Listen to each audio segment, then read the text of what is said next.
new restaurant openings all over the country. So I dealt with a lot of development and construction, and then just the whole real estate end of it on our own personally, because we were looking for ourselves.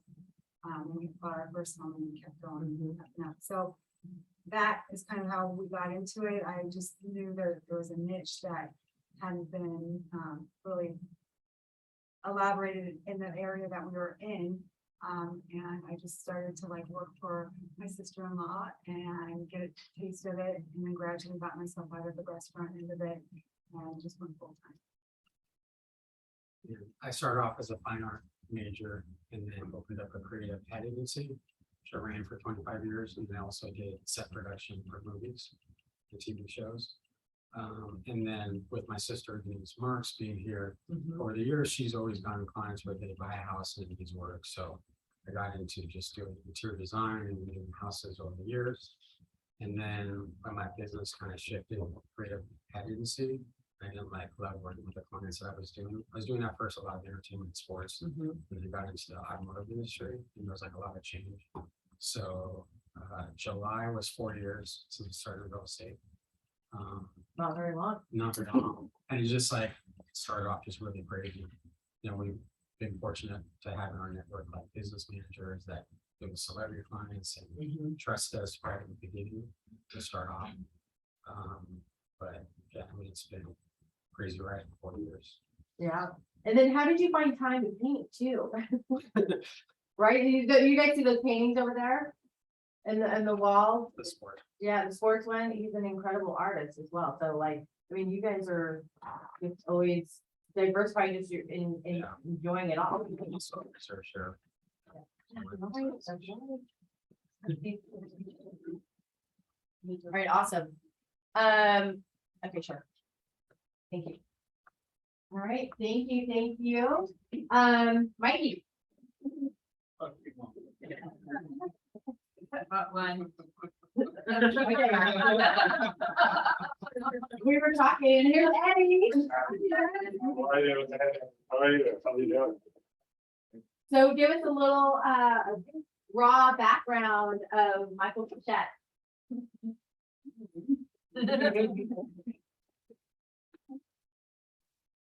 Honestly, I've been selling real estate. You know, what am I think I turned 38 in December. Yeah, I'm probably. But I started when I was 17, so that's 20 years ago. Yep. And for years, I've made a lot of people a lot of money.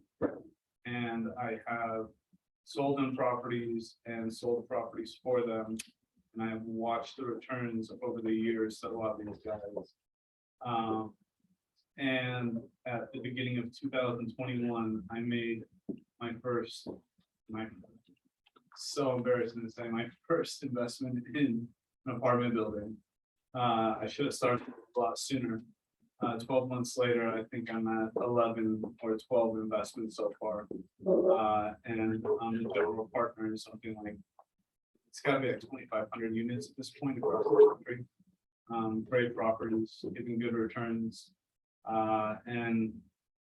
Right now we have a listing on the market right now, which was the first buy that I did in January 2021 in Granada Hills.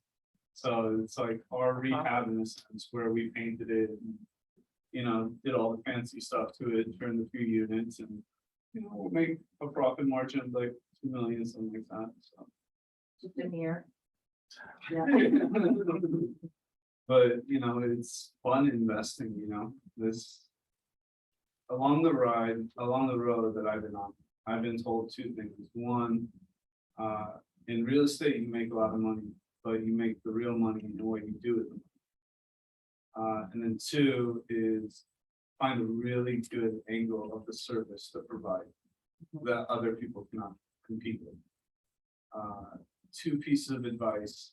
And the third one was gold to me, which is information is the most valuable commodity. So I followed that, and so far it's serving up well. And we've made a couple $1 million in about 14, 15 months so far. So I'm pretty happy with that. That's awesome. Congratulations. Thank you. We have a lot more to go though. There's a lot more to go. There's a lot more people want to take on the ride with. Yeah. I- And- uh-huh. Can I go on the ride? Everyone's gonna volunteer. Can you Oh, pardon. unmute? Hey Doug, are you in a position to share your story? Or do you want to wait till you get here? No, I'm good. Okay, cool. Thank you, Mike. Yeah, just kind of give a little bit of background on here. Oh, this? No, I'm not actually. On your journey, like, I mean, how long you been in real estate? I mean, a lot of us know. Here it is. Okay, I'll give you the 2-second version. So I've been in real estate for 35 years. I started when I was 20, and I've always done flips the whole time just for extra money. And then I've been buying house. I bought my first house when I was 20 years old, and I still have it. And then I probably have, I don't know, 60 or 70 doors altogether now. And then my goal is to get to at least 100 doors before I start slowing down. And then I invest with other people like in the office. Like I own apartment buildings in Florida and Tennessee and other areas with other people. Anytime someone wants me to invest and I look at it's good, I invest and I get a percentage of the ownership. And like this year, I think I bought a fourplex by myself this year, and I bought a condo by myself this year already. And then I've done 7 flips already this year. So it's been a slower year. Last year was like a stupid year that would probably never happen again, but this year is a normal year. Yeah.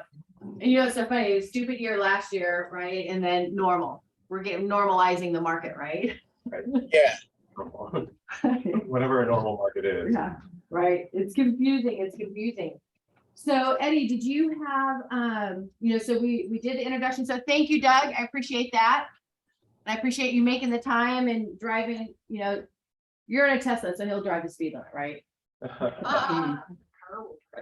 Yeah, Right. exactly. So, I'm just trying to think where we get started. So really, we had 2021, that was a crazy record-breaking year for brokerages, for agents, for a lot of people. And then now we're here in 2022, right? That's the year we're in. And we started feeling things happening.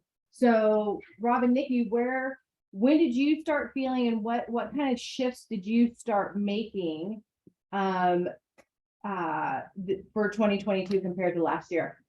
I think like March, April started, like one instance is one of our clients now that we just put a house in escrow yesterday. We've had it on the market for like 90 days. It was sold like that. And their parents passed away. We sold a house in Sherman Oaks, put it up on off market network, went crazy in 2 days, went for a crazy number, but it was like total tear down house. And so they saw the hot market.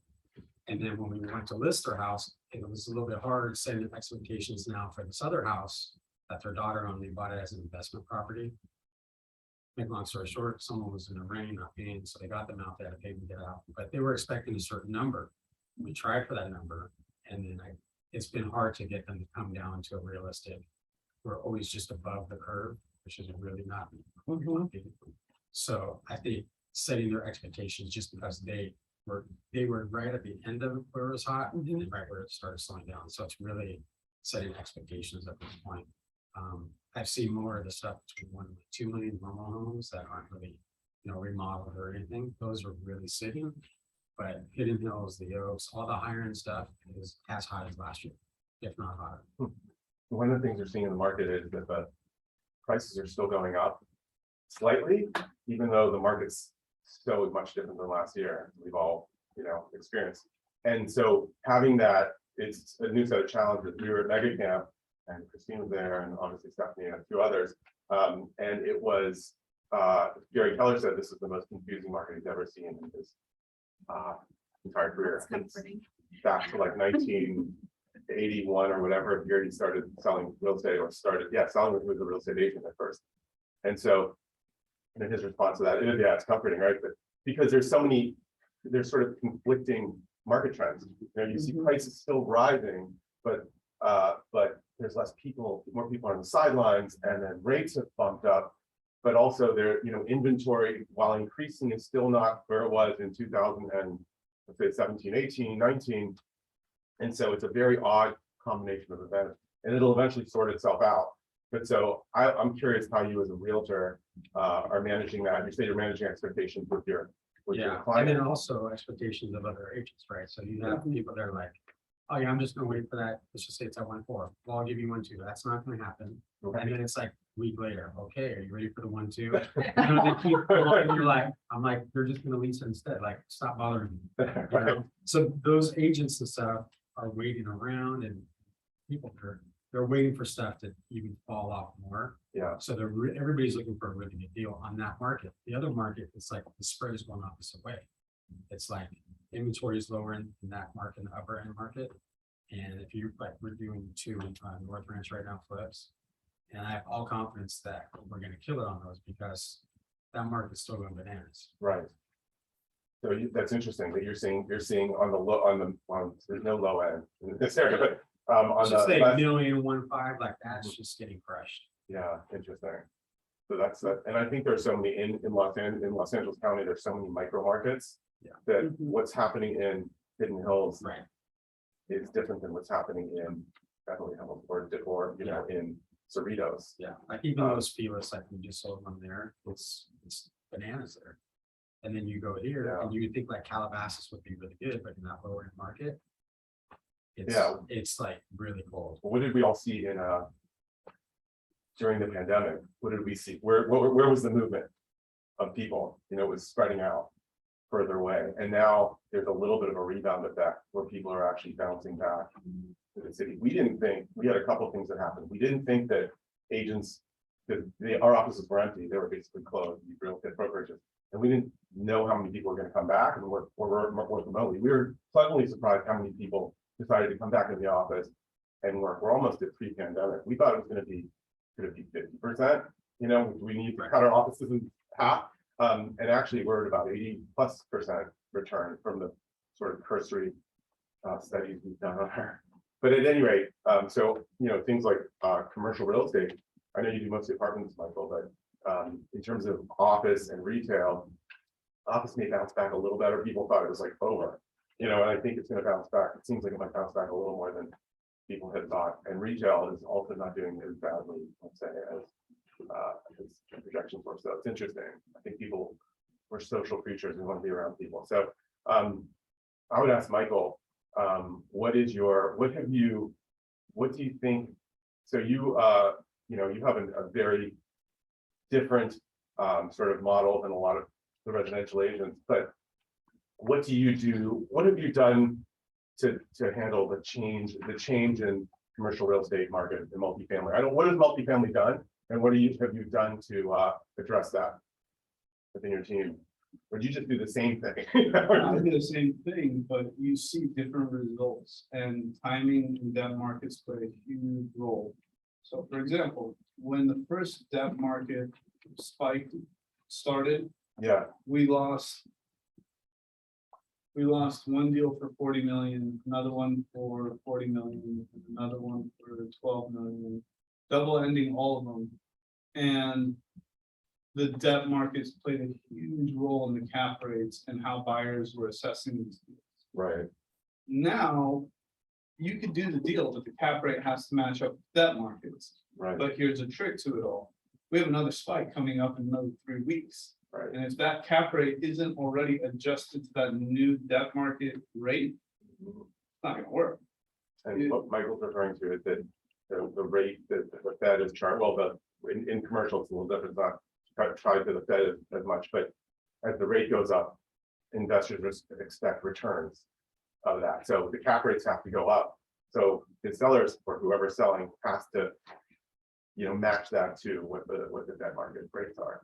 So here's an example. We had a deal that we sold here in Warner Center about 3 months ago for a little shy of 100 million. Mhm.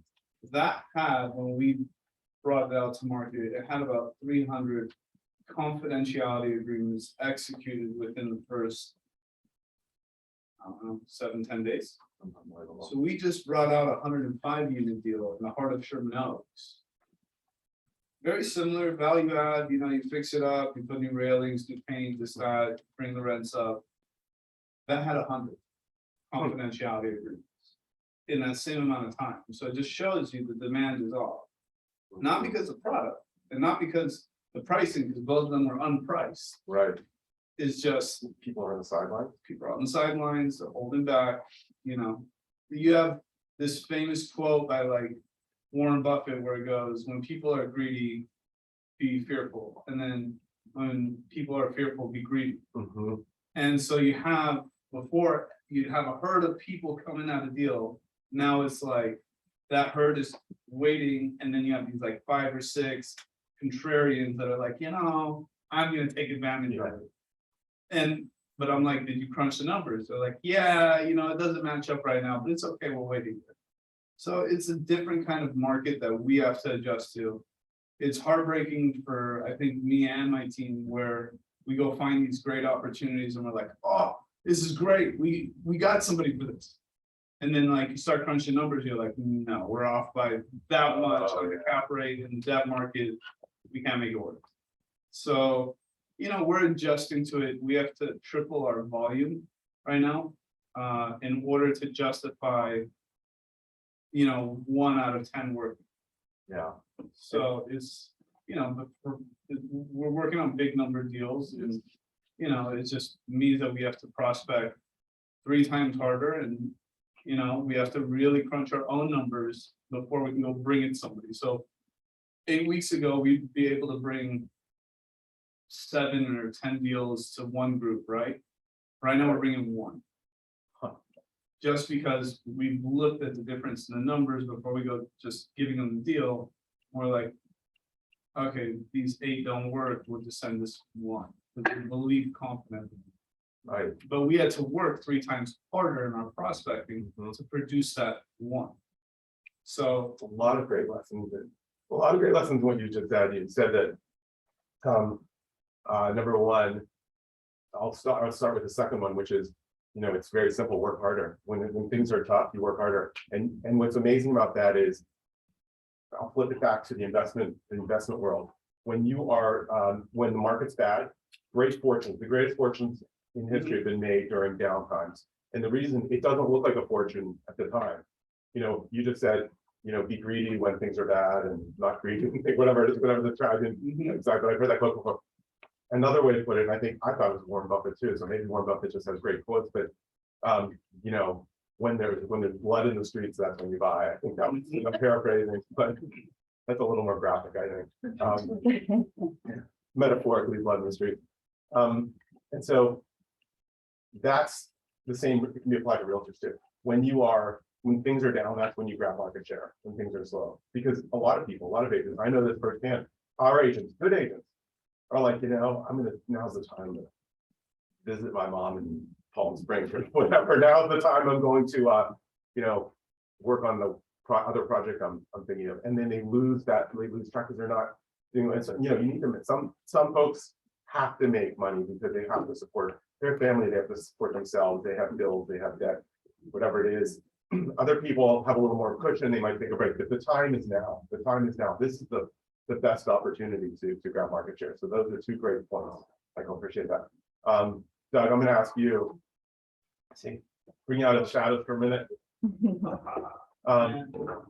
What are you doing now that the market, you have a long, successful career.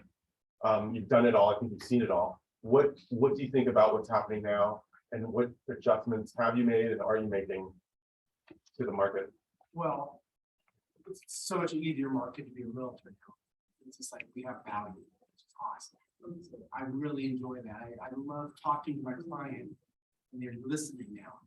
So great market for that. Now you say something and they listen to you and then they do it. If you don't do it, I told you so. It's awesome. I dig that.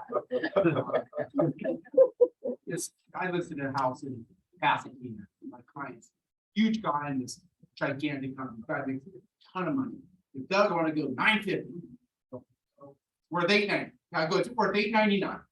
Blah blah blah. No, you never know. I do, That's a good. but we can put it out there. There might be an out of area broker that might bring someone in and pay too much for it. There's always that in. You know, because you always get an out area broker that, you know, doesn't know it's on a main street and backs up to a nuclear power. So go by a month, get offered, blah, blah, blah. Highest offer he got is $890.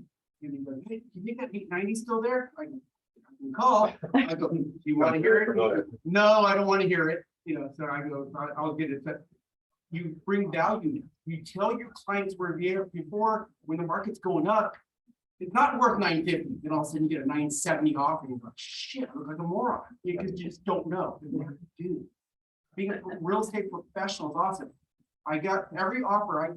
I went, there was a slow beginning of the year. I think I sold 7 houses in the last 30 days. And they all, I got every single one of my clients, they accept the offer. So they go, hey, the last offer is $950, Doug, and this offer is $920. Oh my God, you should take it. And they go, what? Last offer is $950. I go, what's 5% on 9? It's 25. Yeah, it's perfect. You know, the market dropped 5% from the last sold comp in certain areas. Right. You know, if you're in the Oaks or somewhere else, it's probably still coming out, but certain areas. Right. And you have to know the certain areas. So you look at that and you tell the people you can take it. I go, it was my house, I 100% take it. And then when the request for repairs come in, they want 20 grand. That's it. What? Let's give them 10, see what they say. And then we start, now we're doing our jobs. You know, before you just put a napkin up for sale and you sold it. Right. So I do enjoy having my professionalism. You know, I'm a pilot again. It's cool. Yeah, it's funny. Yeah, it's I would just all that falls under realistic expectations, and what I've been doing is setting everybody up for realistic expectations, and prepping your buyers and your sellers for the market the way it is.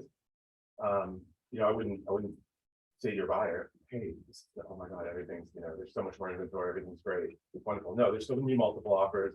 There's still going to be issues. So you have to prep them for the possibility. Just like Doug said, yeah, I guess there could be an out of state, out of area buyer or broker. Very important to set those expectations very early on. They'll respect you in the long run. They might not, they might say, well, this person said I could list it for whatever and I'll get it. I used to run up against that all the time. But in the long run, you will get credibility because they're gonna look like, you know. Hey, you have to take the listing though. Yeah, you do have to. I I would not. for 950, you said 890. Absolutely, I'll go 950. Sign here. And then of course, Lower to 890. I told you 890. right. All I know is in the old days, I used to say, oh, that guy's a moron, it's 890. Then after the guy reduces the 890, Yeah. he gets a commission. I go, yeah, he's such a moron. Right. Got all the commission, I got nothing. I was like, I rather get paid. We're gonna put that up. Actually, I'd rather be paid and be right. But it is, you know, and then of course, a lot of these years, I think when you ask your client or you tell your client, you educate your client that if we don't get to a certain point within a certain period of time, then we would do a reduction. So, so Rob and Nikki, you guys are doing all kinds of cool things now with flips and you diversified out of like residential sales. Do you want to talk We're about? still doing that. You're still doing residential, Yeah, sales, yeah. right? So I don't say out of residential, I mean, beyond residential sales. Yeah, we're just doing more volume of flips. Like right now, we're working on 5 different houses. And they're your own personal flips. Are you doing something for Combine us with investors. investors? Yeah. You want to talk a little bit about what your path was from doing residential only and deciding to get into more, you know, putting your own money into it and doing. Yeah, so we were doing our own flips actually before we were even realtors. Okay, got it. Yeah, so That's that kind of happened. And then we got really busy with sales and kind of weren't doing flips a lot. And it wasn't that easy to get investors to do larger scale flips and so forth. Yeah. And then once we did one, then all of a sudden we got like 4 or 5 people that like now 3 people to buy me. What are we doing? When are we doing? And then now it's kind of like, okay, I'm doing one with you. I'd rather do it with this guy. And then, okay, you did really good with that. And he's expecting the next one to be with him. So it's kind of competitive with your investors, which is kind of tricky. And you don't want to like lose them. So you kind of have to like negotiate and spread and do that sort of thing. But, you know, I think the market going down right now and softening is for flips, it's exciting. Because you're going to buy lower. If you make it really special, you're still going to get a big number.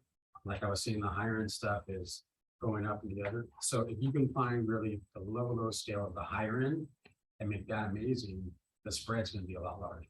So for me, it's exciting. And that does go back to know your market, right? Because, Yeah. and it's not just, you know, if you're talking about, we're gonna talk a little about wealth building in a moment. And when you know your market, but you can find deals for yourself if you decide to go into that, but also know other, you know, I'm always a proponent of know as many markets as you can within your sphere and know them really well. You know, I mean, all of us know the realtor that has been in the business forever. And the client pulls, and a listing goes on the market, and that person says, "Oh yeah, I remember. That's the house with the purple bathroom that sold in 1997." Because I was at the open house, and you're like, "Oh my God, how do I compete against this woman?" But honestly, very easy, because she may know that it had a purple bathroom in 1997, but you know what everything sold for in the neighborhood, when it sold, what the price is going to be. Like Doug knows his markets like the back. He doesn't have to step out of his living room. You know, I mean, he knows it. So what I would do is. I'd really take time and carve out time to intimately understand your market. So who wants to talk about wealth building and growing wealth? I want to add something to what you just said, knowing your markets. I am going to disagree with you. Oh, okay. So we have been taught in this business to stay in markets, and that's your farm. Yeah.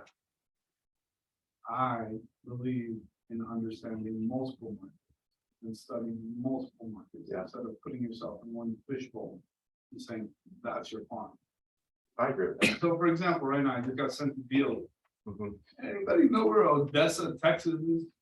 Heard of it. It's in movies. I love it. But that's my point. You're Midland. I'm gonna take, even if I do this deal or not, I'm still gonna take the 20-30 minutes, study that market, and expand my frame of reference on that farm and expand my footprint. So I understand the thought process that they ingrain into people, which is have your farm and know it like the back of your hand. He just talked about Pasadena. I can swear he knows Calabasas, and I can swear he also knows Oxnard and multiple other pockets, instead of just saying in Calabasas. You have to know. Well, you have, Yeah, you definitely yeah, and that's what you were alluding to, is that know your know your market plural, intimately. right? Wherever you're, And then spread on beyond that. Yeah. Understand like what house. I mean, believe it or not, there are agents who can tell you what the average sale price is in almost any. You say Pomona, and they're like, yeah, that they're running at about 750. I think that market's. I mean, there are actually a few agents that can do that. They're geniuses, but so yeah, I'm a complete proponent of that. And I think that's It's important right important, now, yeah. and you know, and you can learn a market very quickly too if you follow certain systems. I think expand what, you know, expand.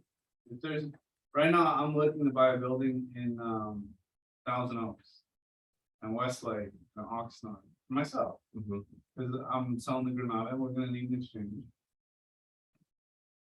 You're bumped against Port Hueneme. And, you know, I don't wanna buy a building in Port Hueneme if you know that area. So, but the point is that I drove out there, I think 2 weekends already, I'm driving around, I don't know my head from my ass, but I'm still going out there and I'm like, okay, I kind of want to find something here and here. But if I would have just stayed to the San Fernando Valley, then I'd be losing out on all those opportunities over there. So I believe it's good to go and open up pockets and learn more about. And you have a different business slightly than, not slightly, some very much so than a lot of folks in this room. And you're actually, you know, the way you run your business is incredible in terms of your lead generation, and in terms of your database and all that sort of thing. So you going out to, you kind of have to, because there's a limited amount of multifamily properties. And there's less people chasing them. And so you're competing, you probably know who your competitors are, you know who all the players are, you know, all the investors are. It's a different way of doing research and knowing your market. It's a different method. So my shift started 2 years ago when I went out of state. And the first deal I did out of state was in this little pocket called Albuquerque. All I knew about Albuquerque before then was Breaking Bad. right. I jumped on a plane. This is my first time ever going out of state, and I'm thinking 1,000 different thoughts. Where do I stay? Where do I go? Where do I rent? Where do I drive? Where do I eat? Where do I don't know what to expect. But you can plan All met last something, night. you know? I don't know. I get out there, I drive around, you see some of the good, the bad, and you're like, okay, I can kind of get my hands on it. That was the first one in January last year. Since then, I've done 6 deals out. Me and my team. And we have found great opportunities out. And so the shift that you have to think about what's your next shift. And so ours was going out of state. You can imagine the next deal we did was in, I think we did might have been Houston or Denver. And I flew out there, same thing. I don't know my head from my ass, and I'm like, guys, let's figure this out, you know. You drive into areas, you lock the doors a few places, and keep going, you know. But it's good to study these new territories and have your shit. Yeah. And I'll just give a quick anecdote, is that, you know, we get new agents in Beverly Hills, and they're like, I want to sell the Beverly Hills flats. And it's like, it's almost become a cliche, and like, yeah, do not do that. And the reason is not just because it's the obvious, but it just applies anywhere. You know, there are markets that are underserved. We think that everything's saturated, but it's absolutely not. We had an agent in beach cities who discovered this little pocket between Marina Del Rey and Playa del Rey in the South Bay near LAX, and it was like this, like she's like, there's not a single agent that works this, like, you know, 100 home little pocket, and she was like massively successful, and she found flips, and she just started door knocking, and like everybody was interested, nobody had been approached, and I was like, how's this possible in the middle of LA County? Like, is that like, it's like finding gold? So it does happen. Rob and Nikki, so you guys were selling, then you were doing flips, you went back to selling, and then you now have recently got back into flips. Are you doing that? Was there anything related to the market that drove you? What drove you to go back into flips specifically? And One thing was we had done our own personal flip and we were waiting to buy. right, And we're like, okay, well, this for us wasn't the time to buy, so we're like, let's do more flips. We have more when it's time to buy it for ourselves, but then it was just, we also incorporate other people and other investors and to see what we do. Yeah. We've gone into pockets where we've never seen, you know, the original flip, but we're not doing just flips that are like, you go in there and it goes, it looks like a flip. Right. Flips look like the designer working on them. mm-hmm. So having people see the value and having a compliment or sign Stephanie, one of our flips. We have someone from a show that all they look at modern stuff and they wanted it for themselves. And they came and I said, that's just a compliment in itself, if it sells or not. Because you're finding those people that are hearing and that we're trying to kind of market ourselves out to. And then my other way of kind of pivoting what's been going on is we were so busy in the past few years. I needed to build a team. We can't only be 2 people and we needed to like grow, and for him to do more flips and then have maybe someone understand what he does and follow that. I needed it. So I stepped back and I'm doing a lot of mentoring and training, which I have a lot of training and doing with Yeah. other things I've done in the past. So I'm finding passion in that while everything's kind of adjusting to find these people who are like thriving and have the passion and want to do it and have the time versus like, oh my gosh, this is not what I need to be doing. So for me, I'm filling another area of our business because it's going to help us grow the business even more. But to the point that you were asking, the main reason is we were representing buyers that were buying houses that needed to be remodeled. Right. So I was then using my crews and my design, and I was like, okay, if you use me to buy the house, I'll just help you out and design it. It's a bad business model. So I was doing so many of those where all I was making was the commission, and I was like, okay, if I'm gonna design now, I'm only gonna do it on flip because it's literally 10 times. You're offering your design services as a realtor on a Yeah, free. and which like right now I'm doing one in North Branch and they were gonna use someone else. And then we had a mutual friend, they said, look, use Rob. He's gonna be able to just give you the modern house you want. And then 2 days later, we're in escrow on a house, but now we're remodeling it for him. Mhm. So it's but you're getting paid for that for the remodel, or you're doing that sort of as a, I am, but it's not like a flip. Like if I was doing the same thing with the flip, I would make, let's just say, an extra 250 grand for doing the same work. right, And then my guys get locked up on that house instead of doing the flip, where I can make that. right, but obviously you get the listing on the back end, so you get. the And then hopefully you get referrals from them. So it's that balance of like being selfish enough to do your own flips. And that's kind of what we've done in the last year, is we've gone more selfish. And said, okay, we're not gonna do as many of these, you know, and then I'll get people like today that saw a house and they're like, oh, you have to come. It was the mother of the potential buyer. And she's like, you have to come to my house in Tarzana. I need you to do design. I'm like, Right. where you're not selling a house, you're not flipping. Now you're gonna get what, 10, 15, 20 grand to design a house for 4 months. That I'm totally out on. Right, I totally understand that. Be I've got a creative. question. Yeah. How do you find your investors? So for the flips we're doing, or they just like, once you're doing one, just the people around your network, they'll see, like, everybody's been calling me this last week since I did this one. It's really like, the house was only 150, but it's really special as far as like design wise and stuff. It's in the central market. And then people just will be like, they'll hear like, oh, you did a deal with so-and-so, and that person was tell their friend, oh man, you did a deal, would have killed it with Robb and Nikki. So then they're like, well, I want to do one. And it's just really, it's like right now, like literally It's just getting 3, that 4 years first one. ago, it would be hard to get one person to invest. Right now, like, it's literally pushing 4 or 5 people back where you're like, I know I'm not even going to get to them because I have this core that I'm working with that's working well. Right, and So I know that's- Michael's nodding because he's saying, you're preaching to the choir, because what he's had is, he had, you know, a database of, I don't know how many, 500 investors, or I don't know how many people in LA that buy multifamily. He knows, I'm sure, and I'm just gonna like project on this, but he gets an amazing property. He's like, these are the 3 people that I'm gonna call on this one, because they're the ones that they're the buyers for this. I'm sure you do Yeah. something similar. And like, I'll like notice I'm working with this investor and he's just wants to either get a little bit too more involved, or he just stresses, and he's stressing, he's putting that stress on you. Where I like the person that's like, I don't want to touch a thing. I 100% trust you.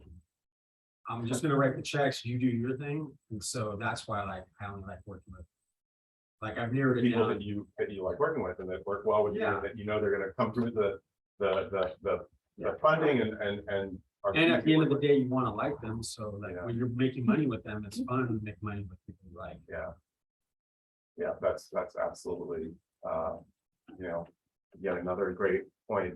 And there's another sort of old sort of cliche in real estate, when people are starting out, they're like, I have a buyer, oh my God, and the biggest nightmare in the world, but you just like deal with it.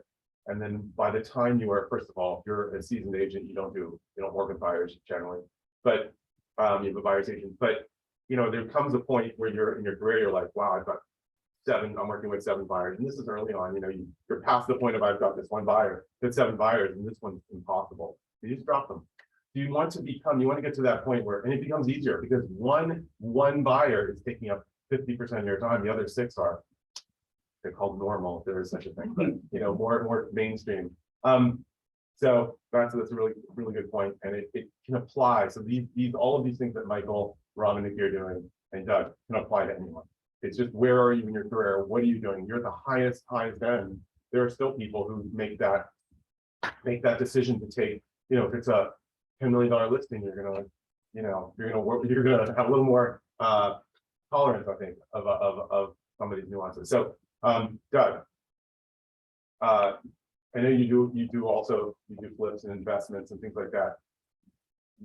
Talk about like how you again diversified your I guess what you're doing in terms of real estate, but also beyond real estate in terms of investments and wealth building. Yeah, I feel like I have 3 hats. Okay. One's my real estate hat, my flip hat, and my rental hat. I do all my own property management. I do all my own flips. I do my own real estate. I just pick up the litter where I used to do a lot more, and now, as everyone said, I just pick who I want to work with and such. I try not to have partners in any of my flips unless they bring me the deal. If you don't bring me the deal, you can't be my partner. Mhm. If I find a deal, I don't need a partner. You know, I don't want to give any money away. But I would love just to do flips, but there's so much money to make in real estate. So, and then I don't want to pay a property manager for all my houses because if you know, a couple text messages and the bookkeeping, and you know, I have a bookkeeper, if someone pays my bill, that's stuff like that. Right. But all this stuff, I try to do everything myself. the sort of day-to-day property management meeting? Like, do you show the leases, or do you? I know, the bonds? no, I don't do any of that. That's kind of right, stuff. right. I'll look at You're their credit score, Mhm, right. things like that, but, no, I. You manage work orders and things like that, and Well, on the flips, I do everything, I have all my crews and do things like that.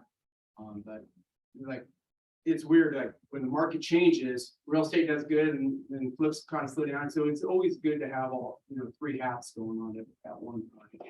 It helps a lot.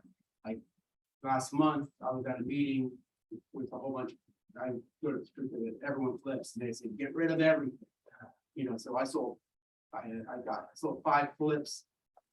They're all closing this month, and I want to have all my gunpowder dry for the next 3 or 4 months. So I've turned down more flips in the last 30 days than I have, because the money's just not there. Like, I go, oh, that should sell. I do lower end flips. Like other people, my flips are $1 million below. yeah. And if I used to say I need to make this much, and now with the market going down, my profit could be gone, and I don't want to fix up a house for free. Yeah. I've done a couple of those. So there's the story of, in every downturn, investors, flippers are stuck with projects in midstream, and then you're like, and I know people have actually lost a lot of money. I have a couple of friends that are really rich today. The last downturn, we lost everything. Right. One flip had a $15 million flip going, and it's sold for 3 or 4 million less. And Sailing forward though, right? Because but now they're doing great. yeah, see, and you hear about that. How many people who entrepreneurs often are, I bet a lot of Michael's clients are like this. I'm sure many or most of them. They've got crushed. They've also made a fortune. They've got crushed, and I'm sure that Lee can also touch that. They play ball. They play well, and there's a piece of that. The consistent theme is lack of risk aversion, because if you're too risk averse, you're never going to do a deal. I have partners, I do real estate investment. I have partners who passed on deals, that would have made them a lot of money because they're risk averse and they were great deals. And so it doesn't mean you shouldn't be reckless, but there's, like you said, dry powder. In a downturn, cash is king. This is again another Wall Street cliche, but Michael, I'm sure can attest to, like, the folks with cash right now in a downturn can come in and get the deal. Everyone pulls back during the downturn or during shifts.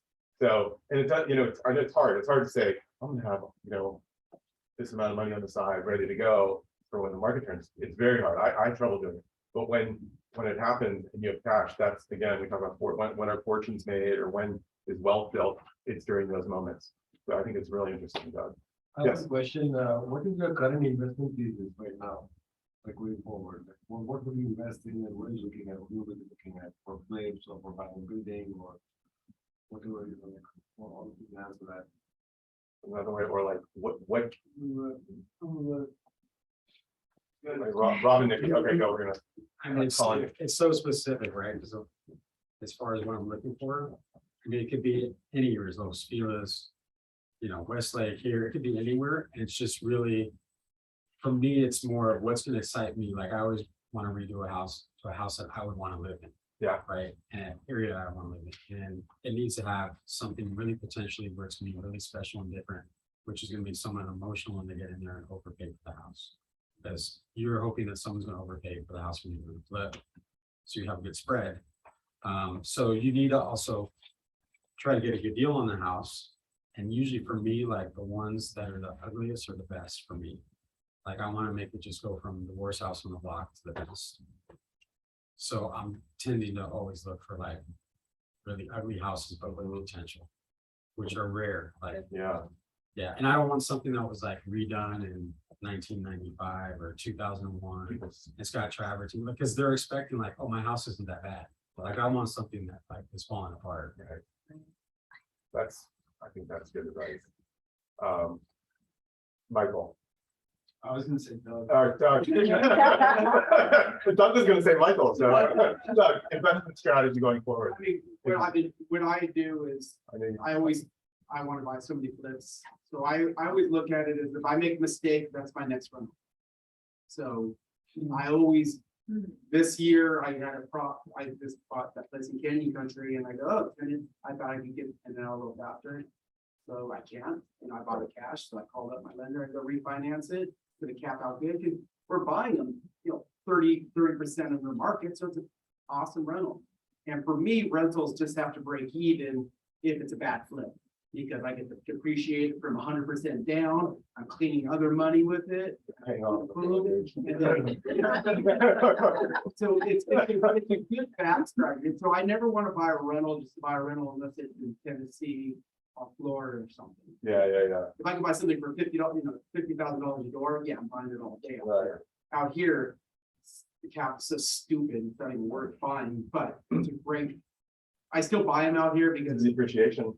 depreciation, easy to rent. Out of all my rentals, I haven't lost, other than one douchebag, I haven't lost any rent during COVID other than one house. The unfiltered. Yeah, and you know what? I will tell you, that's actually an amazing track record. I've had partners here in LA, people I know in LA. I have a very prominent brokerage owner in Los Angeles who is from upstate New York.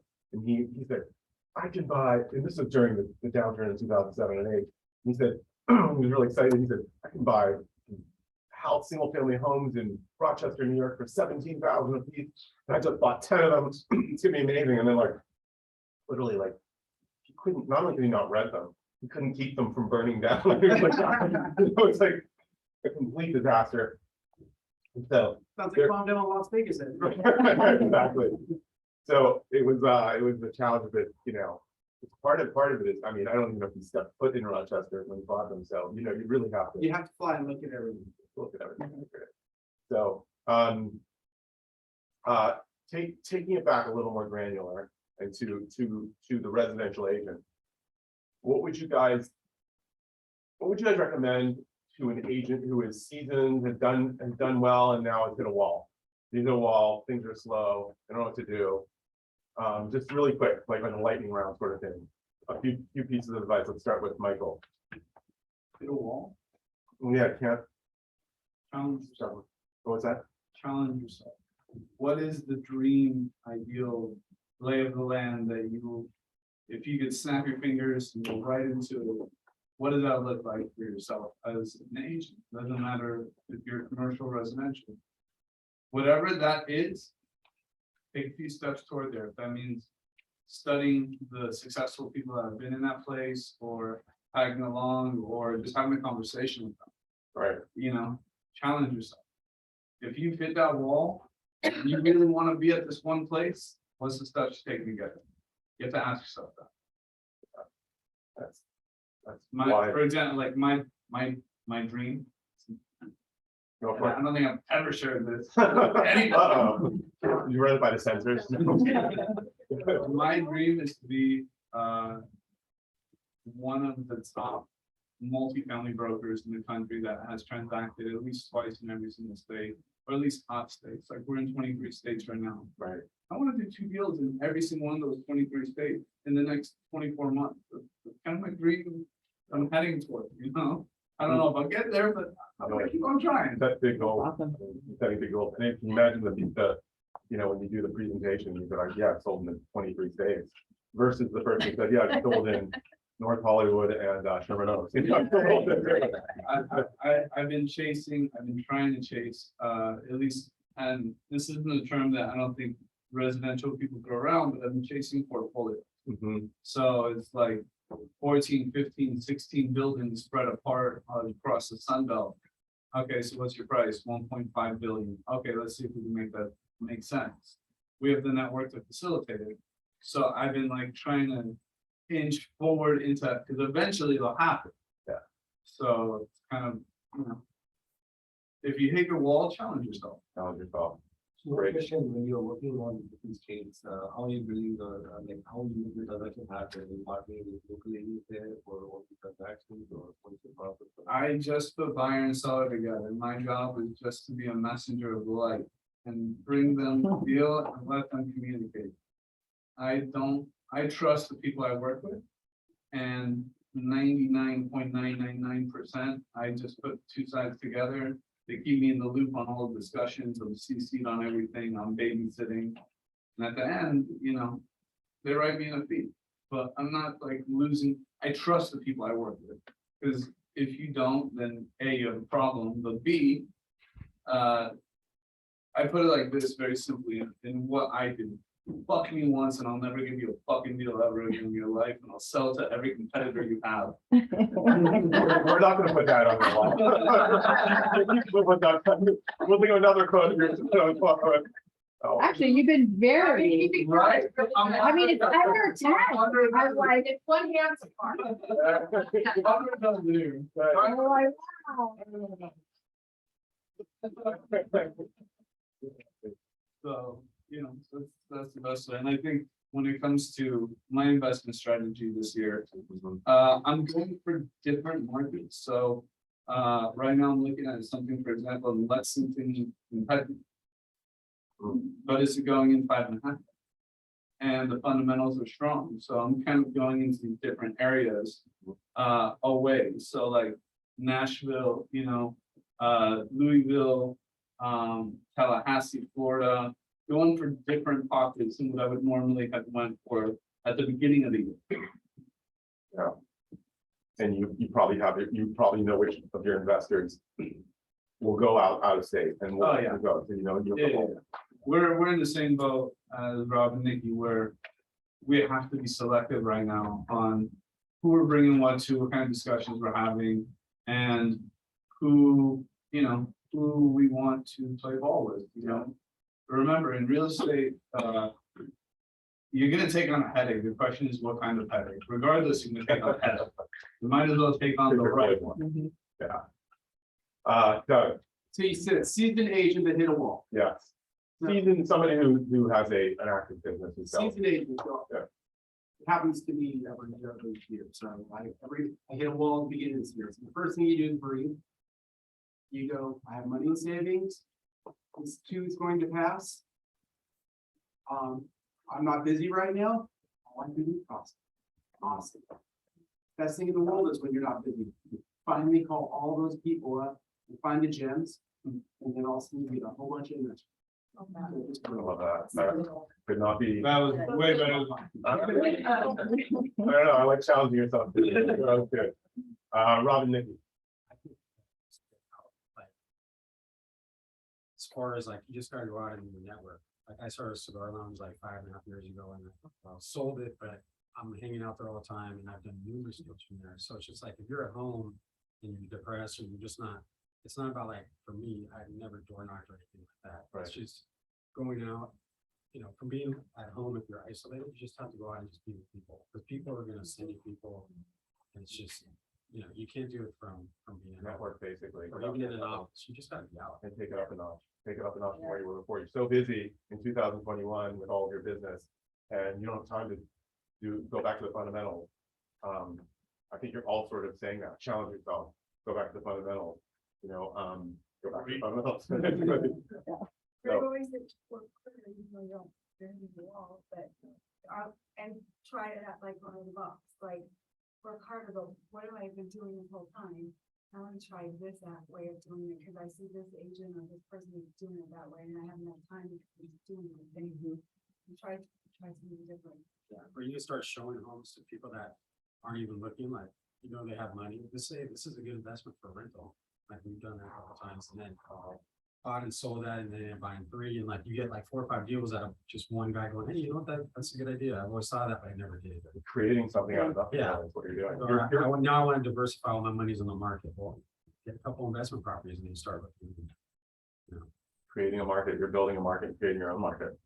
I don't know how many of you are selling in 2007, 8, 6, 7, 8. I'm sure I know Doug was, and some of you were, but we have brokerages in Los Angeles, and we were getting crushed, and especially at the end of 7 into 8, because the market slowed down more in the exurbs and suburbs, and it started moving in concentric circles, and then like hit the west side, where we had a bunch of our offices, and we were like, are we going BK? Are we, we out of business? Because we were really getting crushed.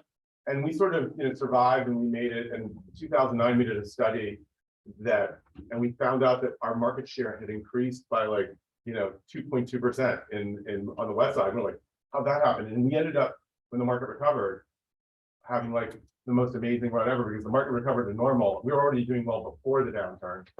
And then we struggled during the downturn, and then all of a sudden we came out of it stronger than ever with more market share.